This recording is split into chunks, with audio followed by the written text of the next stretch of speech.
10 seconds, Creed.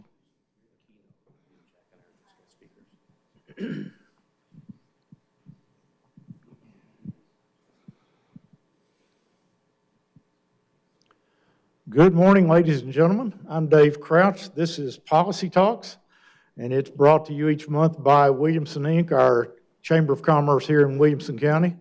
And we are happy to see a good crowd here at Columbia State on this beautiful campus that is provided for us to conduct these forums. We also appreciate Creed Henderson and his crew coming to air us on WCTV, our cable channel 3, and we're on WAKM. We appreciate our audience out there on WAKM AM 950. Our panelists this morning, Kel wants me to call you panelists. I've been calling you guests for so long, it's hard for me to change. But our guests this morning are our state senator, Sam Johnson. Sam Johnson. I am. Give this man some coffee. He's half right. I rattled myself, okay.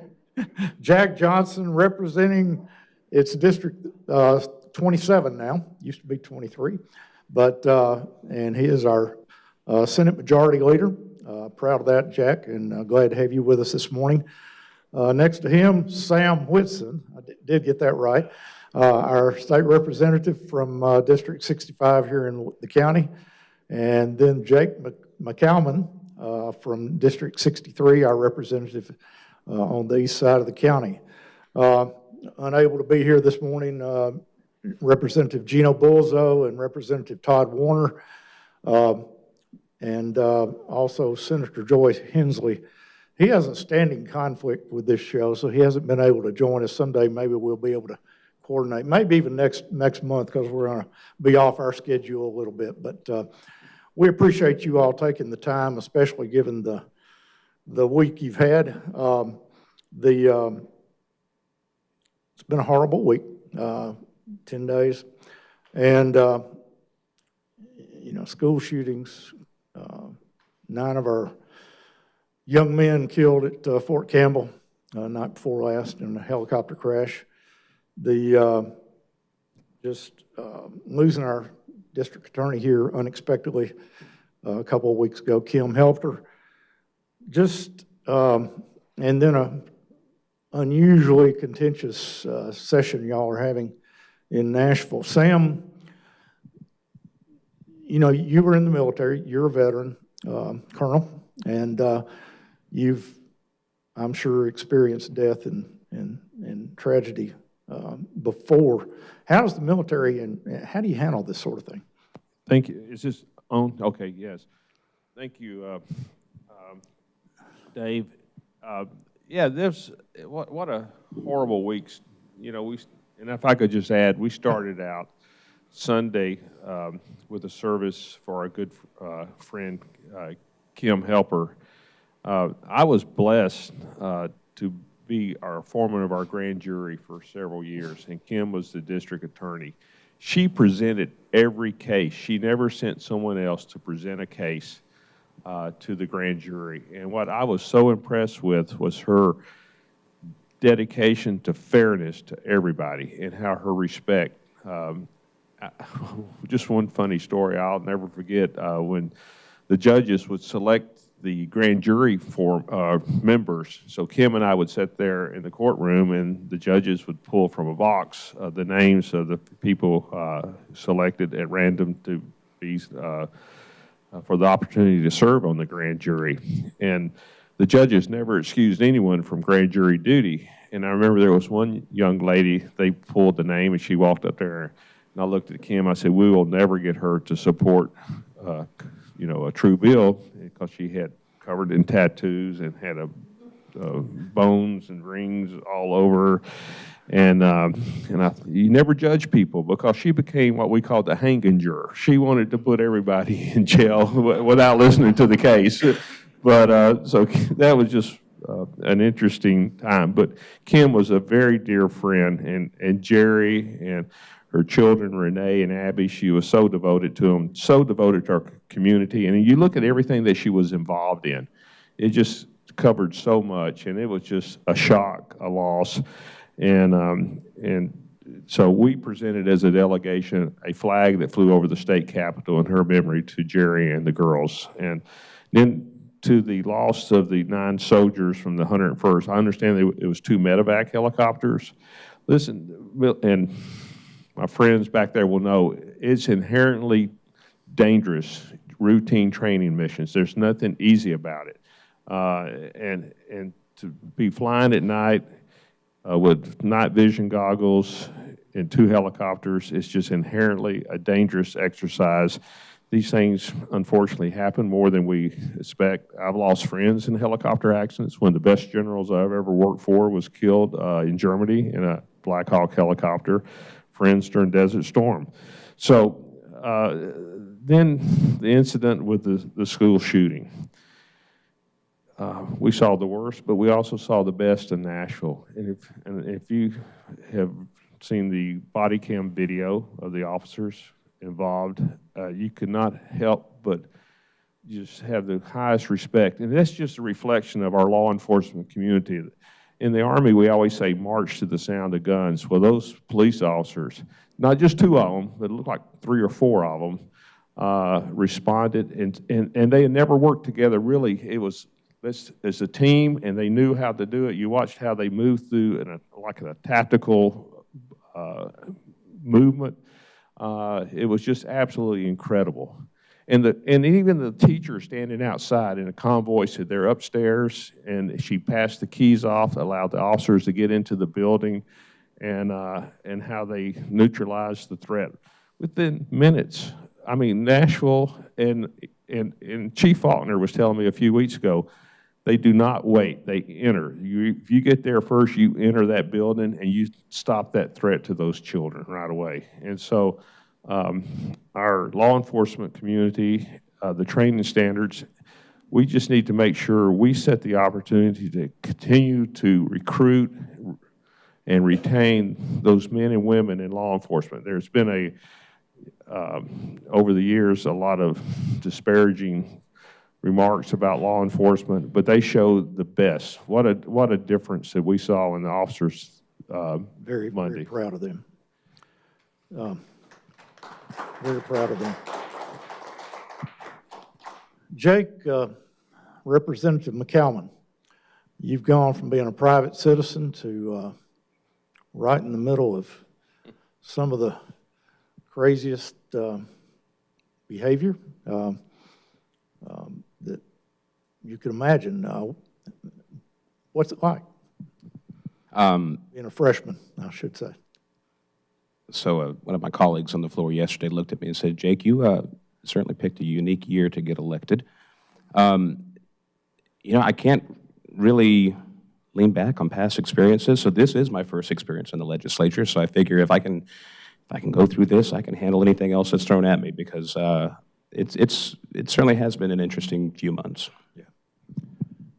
Jack Johnson has been a mentor friend for how long? Oh, shoot. I've known Jack since, I've known Jack since before I moved here. We worked together at the Tackle Lab, and we were good friends and coworkers, and I certainly can place the blame in my interest in politics in Jack, and both Jack and Sam have both been just great mentor friends, and for me as I'm going through this freshman year. Yeah, Jack, you're the, I wanted to say veteran. That's probably not a good choice of words. You're the long-time experienced senior. Thank you. Member of this delegation, been around since what, 15 years, 16, and you've seen a lot. But have you ever seen anything quite as interesting as this year? Well, it has been a difficult year. It has, and certainly this last 10 days, 2 weeks, as you said, has been particularly difficult and for all of us. But we will persevere. That's what we do, and we'll learn from things that transpired, and we will make changes as necessary to deal with some of these challenges that we've been facing. And the system works. It's not perfect, but it's a good system. And I take comfort knowing we've got good people like Jake and Sam and some of our many other colleagues up there on the Hill that are some of the finest people I've ever known or had the opportunity to work with. And that's really a reflection on the people of Tennessee, because it's the people of Tennessee who decide who's going to be serving up there in that chamber. A quick word about General Helper and her loss. You know, I want people to know not only was she well respected here and a great DA, but she was known statewide. She was a real leader among the DAs across the state. She was very active in the District Attorney's Conference, which is the association of DAs from across the state. And she was a frequent visitor to the Capitol to speak on legislation that was being considered and to speak on behalf of DAs across the state. And she was an incredibly gifted, smart, respected district attorney. And so certainly it's a terrible loss for us. Yeah. Governor said this is not the time for policy decisions. I think that's a rough quote, I believe. Senator Gardenhire said this is not the year for gun bills. It's, but given the experiences of the last 10 days, or last week really, what effect is that going to have on legislation coming out of Nashville this year? Well, there's one key bill that hasn't received a whole lot of discussion, but obviously that's going to change in the wake of what transpired on Monday, those horrific events. One of the governor's top legislative initiatives this year was a school safety bill. And we've talked many times about how the governor has a legislative package, and of course members have legislation that they wish to pursue. And the governor had several key initiatives. Transportation, we'll probably talk more about that today. But one of his primary focuses this year was a school safety bill. The governor convened a task force last spring, summer, of law enforcement, school officials, stakeholders from across the state to really do a deep dive and take a hard look. We've done a lot in recent years relative to school safety. We've appropriated tens and tens of millions of dollars to expand school resource officers in schools and to provide funding for schools to be able to harden their facilities, is the term we use, to provide extra security and make sure, you know, that doors are locked and all those things that need to take place.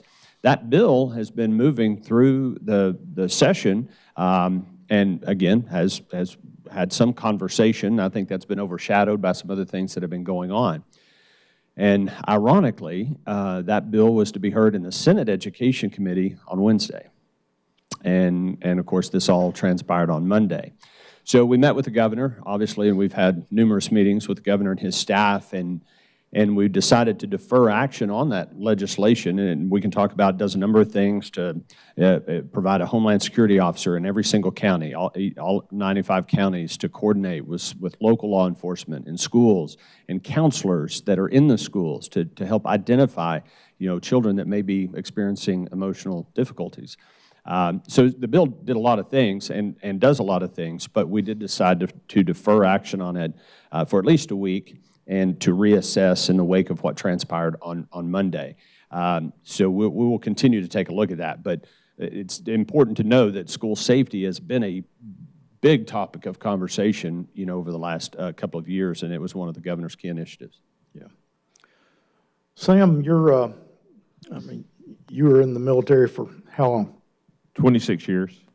It's a pretty good time. You should be well experienced in handling guns, policies on guns, firearms, whatever you want to call them. What, given our political climate, got to deal with that, what do you think can be done? Well, there is a bill on the House side, and fortunately the Senate toned it down, thankfully, whereas to allow 18-year-olds to carry firearms. Now it's 21 for the, I want to make sure I got this right, and I think it's 18 to 21 if they have a permit. But also, the disturbing part of that bill is to allow people to carry a long arm. They want to change the name from handgun to firearms. And that would involve just a scenario, that person walking toward the, let's say that person was walking toward the school with 2 long arms and a pistol. The police would not have the authority to stop and ask that individual who you are and what you're doing. The Senate stripped that out of the legislation. And I think that was absolutely critical, that that legislation does not pass. And then when I hear about 18-year-olds, well, they carry it in the military. Let me tell you, 18, 19-year-olds in the military, they go through extensive training to carry and operate weapons. And then they're under what we call the law of land warfare, the rules of engagement, they're under supervision, and when they're not on duty or in combat, that weapon is locked up. Let me interrupt there, though. Isn't there a court case that's making it, or reversing the age down to 18 in the constitutional Yes, carry bill? I understand that will be a court decision, but there is also, like I said, legislation doing that. I personally have concerns with that because, but that is the process that we have, and I do respect the process. But and also, I think we will take a look again at red flag laws or extreme risk protection orders. I think that's important to our community. I think it's important that we give due process to a gun owner before something happens than after.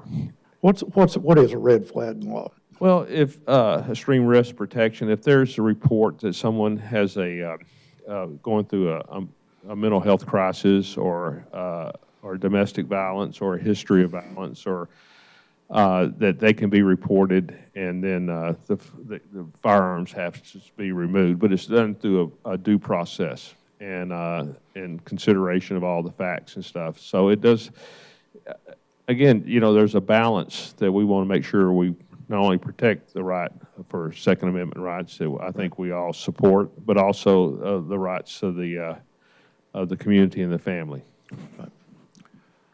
Jack, there is a Second Amendment for a reason. The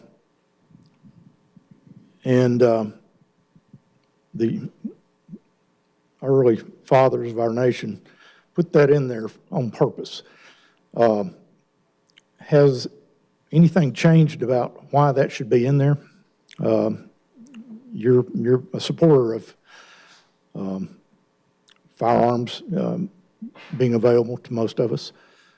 What's your thoughts about the Constitution? And that's probably not a fair question, but I'm asking it. So. Well, we all raise our right hand and put our left hand on a Bible and take an oath to protect and preserve that Constitution. If I'm not doing that, then I'm not doing my job. So whether you agree with something in the Constitution or disagree with something in the Constitution, that's the oath I took as your state senator, is to enforce and protect and defend not only our United States Constitution, but our state Constitution, which have very, very clear language relative to firearms and the right to keep and bear arms. And I do think it's a fundamental premise of our Constitution, and I do support the Second Amendment. And now, having said that, I also believe in states' rights. I believe in state sovereignty. I believe in the 10th Amendment. And different states can have different laws on the books relative to gun ownership. And it's like the First Amendment. You know, you can't yell fire in a crowded theater. It's so, and different states have different laws relative to gun control. And it's something we talk about every single year because, you know, different people have different thoughts, and like Sam said, there's a process, there's a legislative process that we go through relative to the laws that we have on the books relative to guns. But I want to just quickly on the school safety thing. You know, it's a complicated problem, and no one thing is going to fix that. And in my brain, I try to break it into some silos. We talked about protecting the facilities, protecting the schools, hardening those facilities and making them more secure. I think that's one thing we have to look at. Another thing that we have to look at is mental health and access to mental health treatment. And one consistent theme you see relative to these horrific events that take place relative to people who are capable of committing mass murder is mental illness. And I would dare say that anyone who's capable of doing something like that is mentally ill. If you didn't know it beforehand, you now know that they were mentally ill. And so we've done good work in that regard. We need to do more. One of the things I'm very proud of, and we should all be very proud of, is we have destigmatized mental illness to a degree, and we need to continue doing that. It's okay to not be okay. It's okay to realize that you need help. We have a bill this year for our firefighters and our first responders who struggle with post-traumatic stress disorder, that struggle with PTSD, and to make sure that they know that they can get help and it will be covered through their workers' compensation insurance. So we have to continue to do that, but as we do that, we have to make sure that access to that mental health treatment is available, that people can get the care that they need. And again, that's not everything. There's a lot of aspects to this, but those are things that are very important to me. Mr. McCalman, any further thoughts on where we go from here regarding school safety, gun legislation, things like that? Well, in the House side, the bill that Jack had mentioned, that went through GovOps on Monday. It's on the Finance Ways and Means next week. I mean, it is imperative that we keep our most precious things that we have in our life safe. And it is a complicated subject, and with regards to with what Sam was saying with red flag laws, I mean, it's what does that look like as far as clearly this individual this past Monday should not have been able to purchase those firearms. Right. There was a number of things that were going on that, frankly, should have been reported, but they weren't. So I think it certainly is a complicated subject, and I don't think there's one right answer to it. I think it is numerous different facets to a solution, but at the end of the day, we need to keep our kids safe. Amen. Now, can I add one thing? Sure, Sam.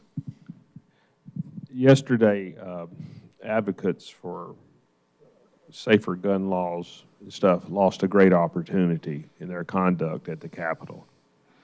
I had friends that brought their children up there to peacefully express their opinion about that, but when this mob started using the F word in chants and incited by 3 members of our House, they lost their standing to be heard.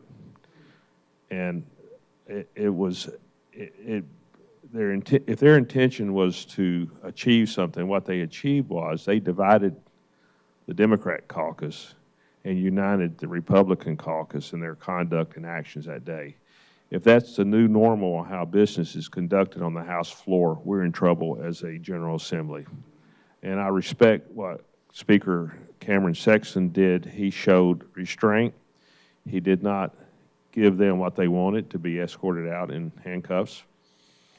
And but it was one of the saddest days I've ever experienced in a long time about the Democrat process that we have in this country and how certain members were exploiting the situation, not to change the law, but to enhance their standing. And it was, I just want to say, from now on, let them do their worst, we'll do our best. Yep. A lot of important work that doesn't seem so important in light of the things that have transpired this week, but they are important. And we need to continue to focus on the business that y'all are down there trying to conduct. And one of the big ones, I think, passed the House yesterday, the governor's transportation bill. Is that correct? Yes, on the House floor before all the disruption, we passed the Infrastructure Modernization Act.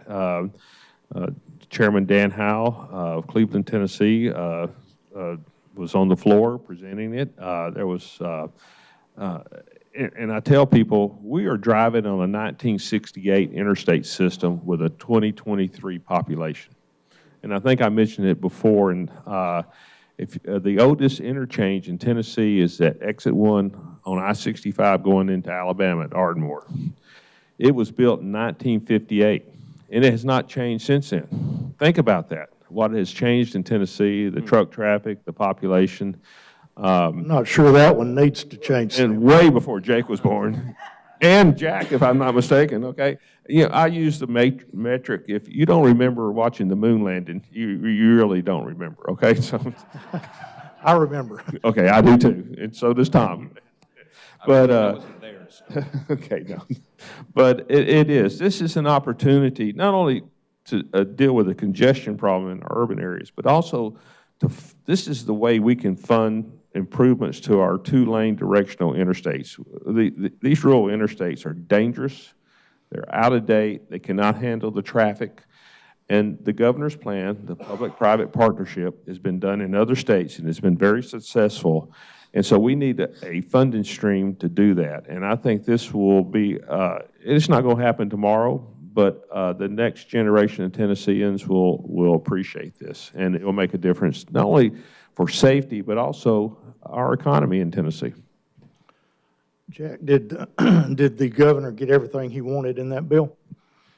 Yes, yeah, I believe so. And there, there are a number of aspects to the bill, a lot of conversation about the choice lanes and what that means and how that works, and happy to answer any questions about that. But another thing we address, the way we fund our roads right now and we pay for our roads is through a gas tax.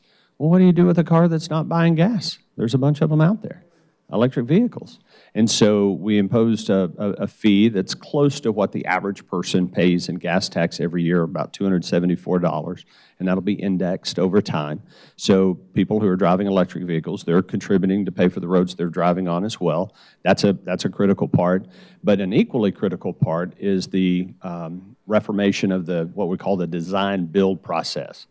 I point out two projects that most people in this room would be familiar with. One is the refurbishing of 440, the southern loop around Nashville. We all drive on that. That was a massive project, very complicated. It needed to be done, very expensive, and that project was done in about 573 days or something like that. It was started and it was completed in less than 2 years, and that says a lot. Yet you can go over here to Franklin Road, and the improvement of Franklin Road through Brentwood down into Cool Springs was a disaster and took over 6 years to get done. Before Jake was born. Before Jake was born, that's right. Thank you, Sam. A key distinction between those two, the 440 project is what is called a design-build project, meaning there was one entity that bid on the design, the utilities, and all the stuff that had to be done on that, and then the construction. And they bid on it, and they were awarded the contract, and they were motivated to get that done, and it was completed on time and under budget. That the widening or the improvement of Franklin Road through Brentwood in the Concord Road area all the way down into northern Cool Springs, that was not. There was a different entity that did the design work, a different entity that did the engineering, that did the utility improvements, and then ultimately the construction. And there were a lot of complicating factors on the Franklin Road, but I use that as an example.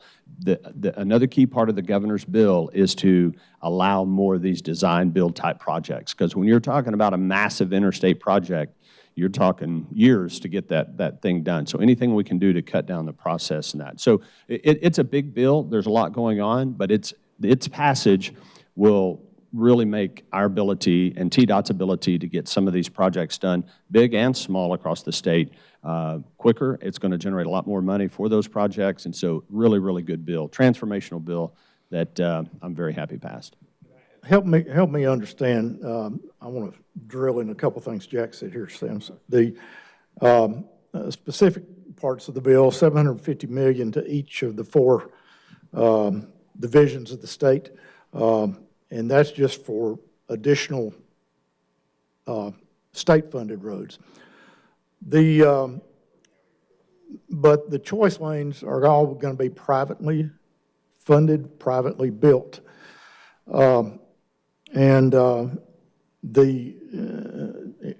Is that going to be like BlackRock coming in here and doing a design build project for extra lanes down I-65, and they're going to pay for them, or are they going to get municipal bonds and they be responsible? How does the funding work on something like that? So there are private entities that are out there that do this. And again, you can look in Florida, Texas, Georgia, Virginia, and there are others that are doing these types of projects. And so there are companies, private sector companies, that do everything that you talked about. So they will bid on these projects. And again, I use I-24 just because that's probably the most congested artery we have in Middle Tennessee from Murfreesboro to Nashville.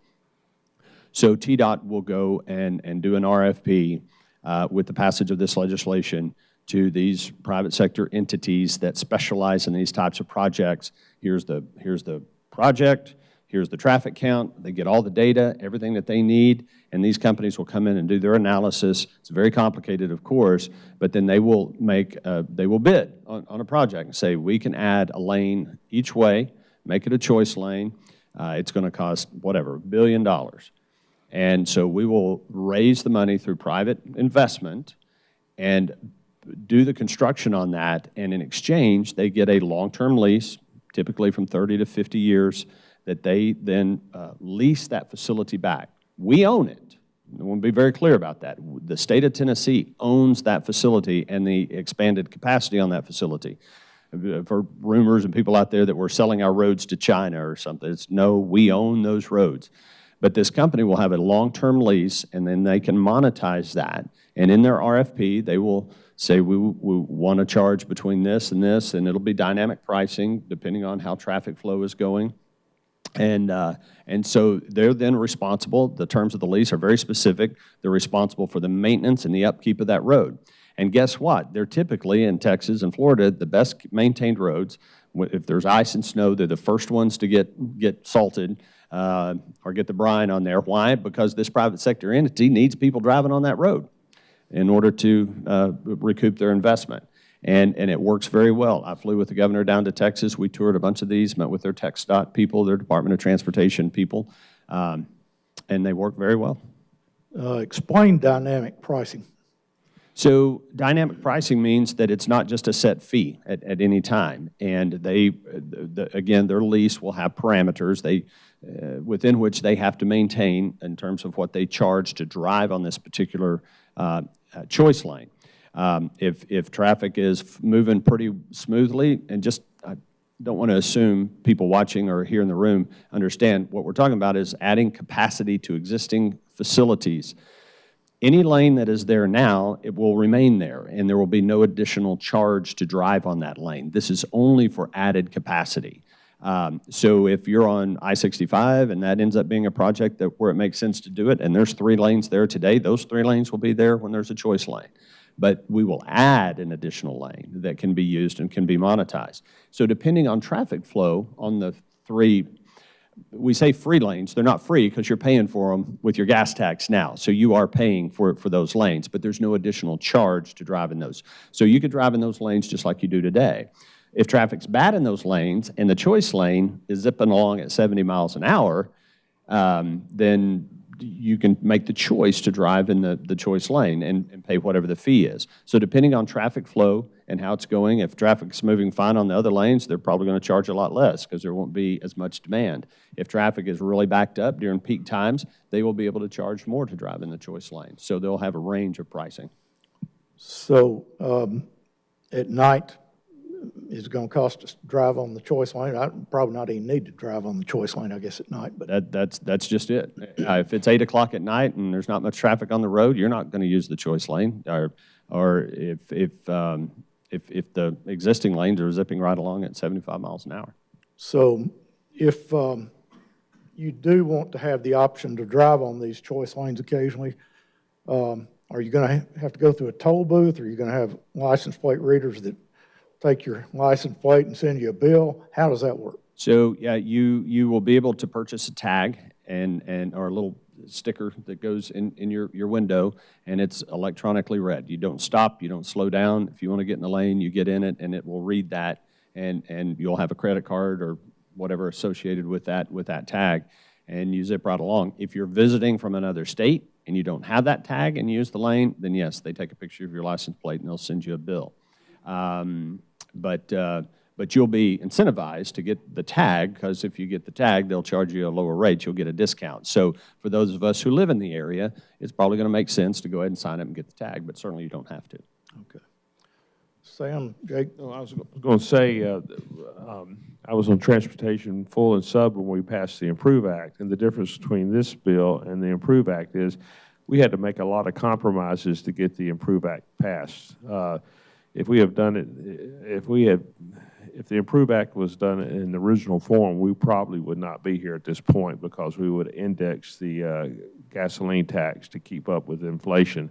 But that revenue stream is decreasing, like Jack said. And so on this one, we would allow, as more electric vehicles come in, to that amount, based on the average amount people pay each year for gas, gas tax to increase no more than 3% each year.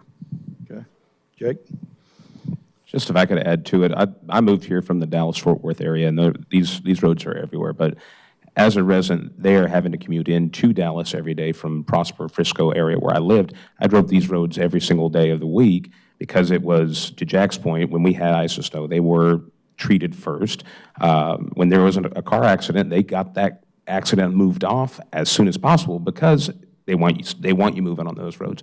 You drive through Atlanta, the first thing I do if we're going through Atlanta is I hop on that little Peachtree Expressway, because I don't want to sit in Atlanta traffic. It is a game changer, and that's personal experience. That's just something I wanted to throw in there as well. So I am very much so looking forward to having a choice lane available when we have it. Great. Good deal. Understand the governor's revised budget is coming up this next week. Is that correct? How much is it going to be revised? What's going to be changing about what he asked for in his State of the State address, Jack?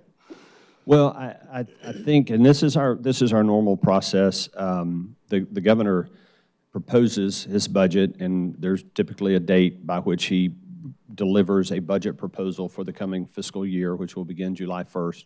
And that's typically around the time he gives his State of the State address. So he makes his budget proposal and comes in and talks about things that he would like to focus on. Then we start our legislative session, and we're working through all our bills, and we're having budget hearings on all the various state agencies and departments and what their proposed budget is, and asking questions about that, really doing a deep dive into that proposed budget. The budget amendment that you're referring to, we call it the AA, or the administration amendment, typically comes around the end of March, early April. And the reason for that is because we have additional sales tax collection data from late January all the way through March. And so we have a better idea of where we are economically and what the real numbers we should be contemplating for the forthcoming fiscal year budget are. And because of the conservative nature which we manage the budget, there's typically additional revenue there because we're just very, very conservative. And so the governor can make changes to his originally proposed budget and contemplate funding some different things. A great example, sadly, given the circumstances of this week, will probably relative to school funding, or school safety funding. The original proposal, I told you about the bill that he introduced early on this year, and because of what happened, but that's an example of something that might change from, say, the end of January until towards the 1st of March, that we decide, either he does as governor or we, the General Assembly, decide that we might need to address. And so there will be lots of conversation, obviously, in the coming days about school safety, and there might be some other things that get changed as well. Okay. Anything specific to Williamson County? Last year, I think we got the new building for Columbia State in the governor's budget. I haven't heard of anything specific to Williamson County. Is there anything there that we should look forward to? Well, not necessarily in this budget, but obviously the implementation of the new school funding formula, which will go into effect, and those numbers are pending. And so we're anxiously awaiting what those are going to look like, because that will have an impact not only on Williamson County schools, but also Franklin Special Schools. And so we're watching that. But in terms of the budget, and I can't think of anything. Yeah. Oh, thank you, Sam, and you probably want to follow up on this. Another key aspect of the Transportation Modernization Act that I neglected to mention, and it's a huge, huge part of it, is the governor has proposed $3.3 billion as a one-time injection into the road fund. That's never been done before. Luckily, we are in a fiscal condition where we can do that. We're in a very, very healthy financial state, condition in the state. And so he is proposing $3 billion into the state road fund that's funded by your gas taxes, and then an additional $300 million to be distributed to local governments, cities and counties, for them to be able to accelerate their projects. And put that into perspective, that fund is normally $21 million a year that we call it the state aid program, and that's state money that goes in that we can distribute to local governments to help them, taking that from $21 million to $300 million. So that should give you an idea of how serious we are and the governor is about dealing with our traffic situation. Right. Eddie Hood, our county road commissioner, is very happy to see it go from $1 million to $5 million with a, what is it, 2% matching that we only have to put up, which is great for our county road system. Good, good. Now we've, on limited time, we've got about 10 other topics I'd like to get an update on. So you get 60 seconds to address each one of these. I know this is hard for y'all, but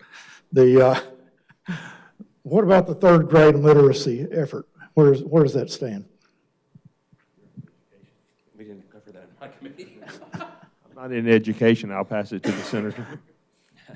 Well, so I think good conversations are taking place, and to just reset, it's hard to do in 60 seconds. I'm going to try. To reset the stage, we passed legislation that said if you're not reading proficiently at grade level by the end of third grade, then you have to do a handful of things. Because if we advance you to fourth grade and you can't read, you are destined to fail. K through 3, you've learned to read. After that, you read to learn. And that's one of the problems we have in our education system in Tennessee. Now, we're going to provide intensive tutoring, intervention, summer school camps to make sure that these rising fourth graders are reading proficiently. If despite going through all of those things and that child is still not reading proficiently, then they have to repeat third grade. And that's the right thing to do, and I support it. The conversation is how do you make that determination about reading proficiently? And we've had great conversations with our local school people, and I think we're going to add some additional things to making that determination versus just the TCAP test, which is one test given on one day, and that's a smart thing to do. Has that passed either the House or Senate yet? You know, it is, I think it's through our education committee, but I don't know that the House and the Senate are on the same page, but okay, but it's making good progress. Okay. Juneteenth is a state holiday. Where are we at on that? Yes, Governor proposed doing that. It's passed the Senate and passed the Senate floor. I'm not sure where it is in the House. I don't think it's been acted on yet in the House. We hadn't seen it. Next week. Y'all been pretty hard on the city of Nashville, probably justified, but airport board, you're reshuffling the choices there. Is that done, a done deal? Yes. Yeah, we passed that on the Senate floor yesterday and need to do that. The Nashville airport, 30% of the traffic that goes through the Nashville airport comes from Nashville. 70% of the traffic that comes through the Nashville airport is from outside of Nashville. A lot from Williams County, some the collar counties. There are people who drive from Knoxville to use our airport because they can get a direct flight, even though Knoxville has its own airport. So why in the world would the board for the Nashville airport be appointed by the Nashville mayor? And that's what happens now. The new bill, the mayor will still have 2 appointments, but the Speaker of the House, Speaker of the Senate, and Governor will each have 2 appointments. Council size reduction that only affects the city of Nashville or the Metro Nashville. Is that a done deal? Has it hit the House floor? I don't remember. Yeah, it's passed. It's passed, okay. Okay. Oh, that's right. Yeah, the governor already signed on that. Okay, so they're going to have a 20-member council instead of 40-member council. Let me correct you there. No, it's a cap. They can make it 10 members or 12 members. It just cannot be more than 20. Okay, that's good. Convention center funding, explain how that's working. That's my bill, and we have passed it. I believe we have. Sorry, I have got lots of bills, but that's an important bill relative to the convention center funding. Actually, it has not passed on the floor, but it has come through the Finance Committee, so it'll probably be on the floor next week. We gave the city of Nashville all kinds of latitude relative to special tax provisions to be able to build and service the debt and maintain the Music City Center. And here's the good news, it's been very successful. And those special tax zones that we created and allowed them to capture certain sales tax revenues that were generated as a result of the construction of that Music City Center have done very, very well. And the problem is, though, the city of Nashville has been raiding those excess funds and using them for other purposes, which was not the spirit of the legislation and the authority that we gave them to do that. They've been using it as a slush fund to pay for some other things. We have a long conversation about Nashville and how they handle their finances. But the bill we have just 60 seconds worth. The bill that we have simply says that the money that is generated by those special tax zones that we authorized for the city of Nashville to create have to be used to service the debt and maintain that facility.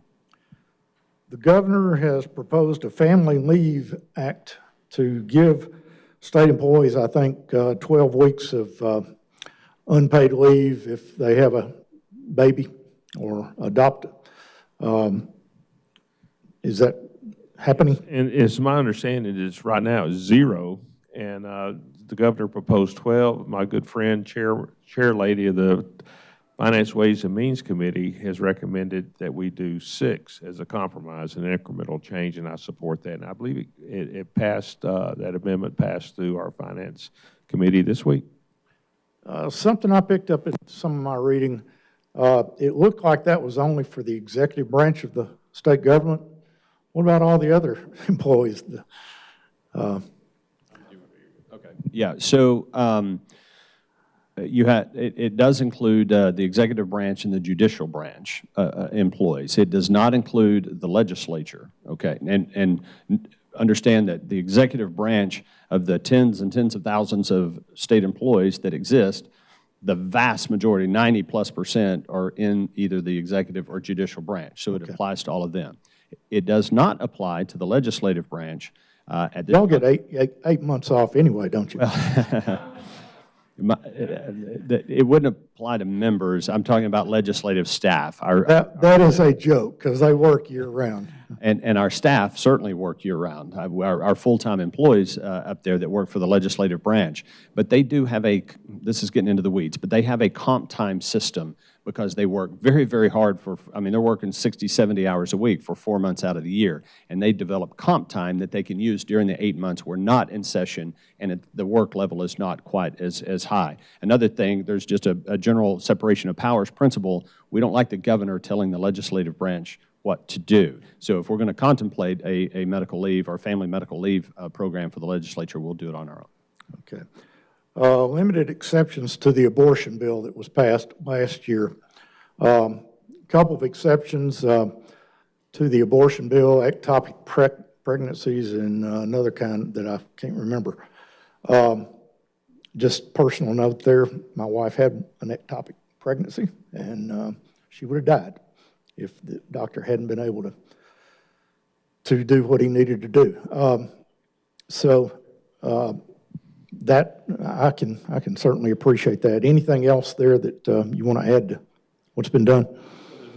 And you can correct me if I'm wrong on this, but there was actually 2 bills, one for rape and incest, and that was carried by my friend Irish Rudder. A few of us signed on to that as co-sponsors, but it was not acted on this year.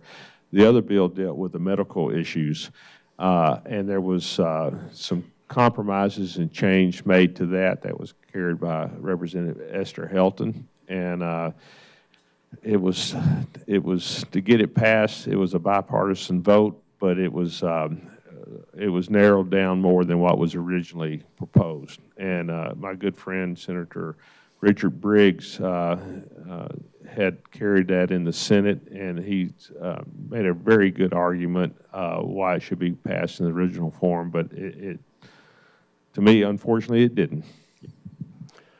Sam, you get 120 seconds on this next topic. The charter school expansion and your effort to somewhat limit that. Tell us what's going on there. Okay, so I've lost 2 bills in committee since I've been up there this year, since in the 7 years. One had to do with cockfighting this year to make it, and the other one had to do with charter schools. And my bill was very simple. If your school system had no failing schools, no priority schools, your school board retained final approval authority on any charter application. It could not be appealed to the state charter commission. It failed 6-2 in K-12 subcommittee. It was not an anti-charter bill. Charters could still apply, for instance, here in Williamson County, since we had no failing schools, but it would give local control. It was a local control bill, but again, met some serious headwinds, and unfortunately, it failed last week, 6-2. I called a roll call vote, and it was. We'll take another look at it next year. So, are we going to have charter schools across the state proliferating now, or? Well, the intent of this bill is school systems were being very successful in not having failing schools. I call it reinforcing success, and also a motivator not to have a failing school in your district. And so it's up to the locals, and then they have to make a good case. I think the Charter Commission has looked at those applications and made some good decisions not to override local school boards on many of their cases they had this year, but we just want to make sure we put some guardrails on it. Sheila Cleveland, one of our local school board members, how do we feel about that here in Williamson County? I totally agree with Sam that, we just need to, if you have successful school district like we do, and we do look at the charter schools, and we're not anti-charter. It's just the ones that have been presented to us just fiscally didn't make sense. And we didn't feel that they would be successful. And that's the reason why. But we like to make that decision because once we make the decision, it's a good decision, then that should be the end of it and shouldn't be appealed. Great. Mindy Tate's wanting us. I respect that, but I'll be back, Mindy. Hang on just a minute. Got one other thing that we've got to cover here just a minute. We've got Cheryl Brown here with us, our chairman of the County Republican Party, and you've got an event coming up that a lot of people in this room are probably interested in. Tell us what's going on. I think it's April 18th. Yes, sir. Thank you. Thank you very much. So I am running for re-election as your chairman of the Williamson County Republican Party. And what we have done has been amazing under my leadership. We have increased membership of 120%. We have sponsorship of 52%. We also are the top revenue county Republican Party in the state. Out of 95 counties, we are the top revenue producing county party in the state. So our reorg is coming up on April 18th at the factory, and doors open at 4:45, and we will close the doors somewhere around 5:30, 5:45, but to try to start on time at 6 o'clock. But we will be at the factory Tuesday, April 18th, at the factory, and doors again open at 4:45. I appreciate your vote, and thank you again. That is a very important date.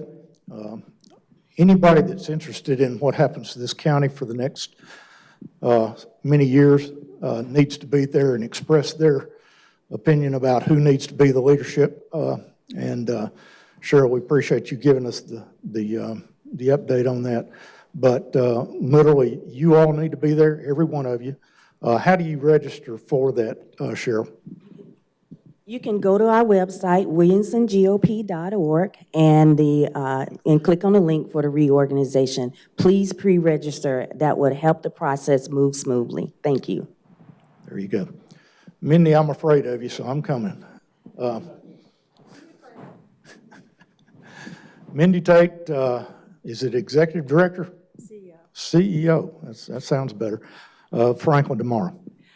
I appreciate that, but I'm here today as a citizen, and with all due respect, I consider each of you friends. But what happened, the tragedy on Monday, our current school safety laws had no impact because it was a private school. That individual who chose to attack that school and murder 6 people could have just as easily gone to the mall, could have gone to a park, could have gone anywhere and conducted the tragedy that occurred. And so I want to ask a question, and with all due respect, the new school safety that you're looking at, Covenant School, it appears, had done everything right and was looking at having a SRO privately funded.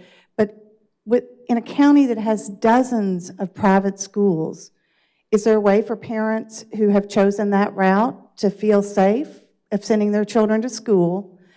And secondly, sometimes the answer to stopping this, while it was a situation probably of mental health, is to remove the means. So how can we make that our community safer?